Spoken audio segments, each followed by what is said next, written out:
ফারাক্কা বাঁধ 50 বছর ধরে বাংলাদেশের জন্য এক আতঙ্ক আর সংকটের নাম।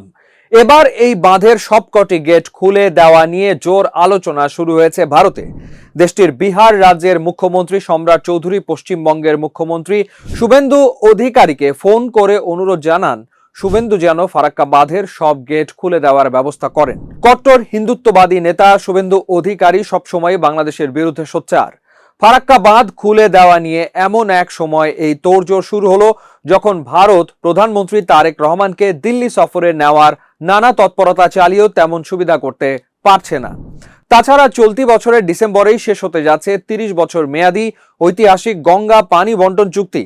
এবার গঙ্গার পানির ন্যায্য হিস্সা আদায়ে অনমনীয় অবস্থানে রয়েছে বিএনপি সরকার। দর্শক, ভারত কি তবে সত্যি ফারাক্কা বাঁধের 109টি গেটের সবগুলো খুলে দেবে? আর শেষ পর্যন্ত যদি এসব গেট খুলে দেওয়া হয় তবে কি প্রভাব পড়বে বাংলাদেশে? ঘটনার সূত্রপাত ভারতের অভ্যন্তরে গঙ্গা নদীর পানি বৃদ্ধিকে কেন্দ্র করে। বিহার ও উত্তরপ্রদেশে টানা ভারী বর্ষণ ও পাহাড়ি ঢলে গঙ্গা নদী ফুলে ফেঁপে উঠেছে। এর ফলে প্লাবিত হচ্ছে বিহারের নিম্নাঞ্চল আর পানিবন্দী হয়ে পড়েছে লাখ লাখ মানুষ। তবে বিহারের মুখ্যমন্ত্রী সম্রাট চৌধুরী এই ভয়াবহ পরিস্থিতির দায়ভার এবং সমাধানের পথ দুটোই ঠেলে দিয়েছেন ফারাক্কা ব্যারেজের ওপর। তার দাবি, ফারাক্কা বাঁধের কারণে গঙ্গার স্বাভাবিক পানি প্রবাহ আটকে গিয়েই বিহারে এই কৃত্রিম বন্যার সৃষ্টি হয়েছে। তাই এক্স হ্যান্ডেলে নিজের বার্তা স্পষ্ট করে সম্রাট জানান তিনি পশ্চিমবঙ্গের মুখ্যমন্ত্রী শুভেন্দু অধিকারীর সাথে ফোনে কথা বলেছেন এবং ফারাক্কার 109টি গেটের সবগুলো অবিলম্বে পুরোপুরি খুলে দেওয়ার অনুরোধ জানিয়েছেন। শুভেন্দুও বিহারের এই সংকট নিরসনে দ্রুত পদক্ষেপ নেওয়ার পূর্ণ আশ্বাস দিয়েছেন।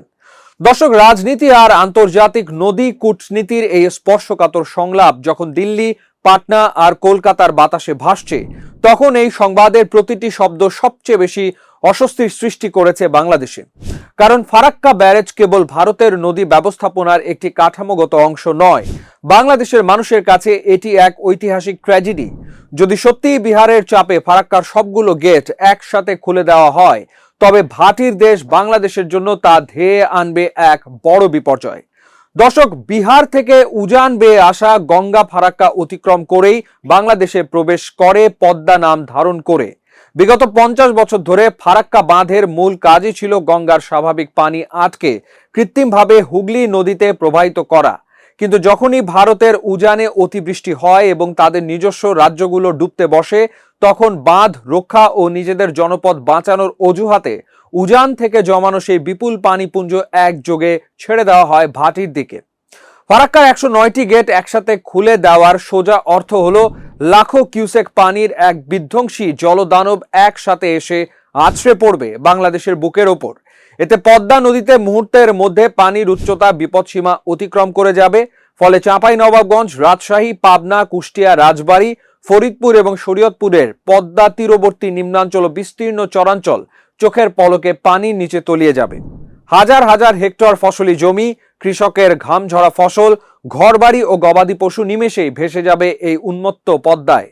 পানির এই ভয়াবহ ঢল কেবল প্লাবন এনেই ক্ষান্ত হবে না, মূল পদ্মার অতিরিক্ত পানির প্রচণ্ড চাপ সামলাতে না পেরে সেই ঢল তীব্র গতিতে ঢুকে পড়বে এর শাখা নদীগুলোতে, যেমন গড়াই, মধুমতি, আড়িয়াল খাঁ এবং কুমার নদীতে। এর পরোক্ষ প্রভাবে দক্ষিণ পশ্চিমাঞ্চলের জেলাগুলো যশোর, ঝিনাইদহ, মাগুরা থেকে শুরু করে বরিশাল ও মাদারীপুরের বিস্তীর্ণ এলাকা মারাত্মক দীর্ঘস্থায়ী জলাবদ্ধতা ও ভয়াবহ প্লাবনের কবলে পড়বে। একই সাথে উজান থেকে আসা এই প্রবল স্রোতের তোড়ে নদী ভাঙন তীব্র আকার ধারণ করবে। প্রতি বছর নদীর পাড় ভেঙে হাজার হাজার মানুষ যেভাবে ভিটে মাটি হারিয়ে নিঃস্ব হয়, গেটগুলো সম্পূর্ণ খোলা থাকলে সেই ধ্বংসলীলা বহুগুণ বেড়ে যাবে। তবে এই পানি কেন্দ্রিক সংকটের পেছনের রাজনীতি আরো গভীর ও জটিল। বিহারের উপমুখ্যমন্ত্রী ও পানি সম্পদ মন্ত্রী বিজয় কুমার চৌধুরী সম্প্রতি ভারতের পররাষ্ট্রমন্ত্রী এস জয়শঙ্করের সাথে বৈঠক করে আর একটি নতুন বিতর্ক উস্কে দিয়েছেন। 1996 সালে বাংলাদেশ ও ভারতের মধ্যে স্বাক্ষরিত 30 বছর মেয়াদী গঙ্গা পানি বন্টন চুক্তির মেয়াদ চলতি বছরের শেষেই শেষ হতে চলেছে। বিহার সরকারের দীর্ঘদিনের অভিযোগ, 1996 সালে যখন এই চুক্তি হয় তখন বিহারের স্বার্থকে নাকি একেবারেই তোয়াক্কা করা হয়নি।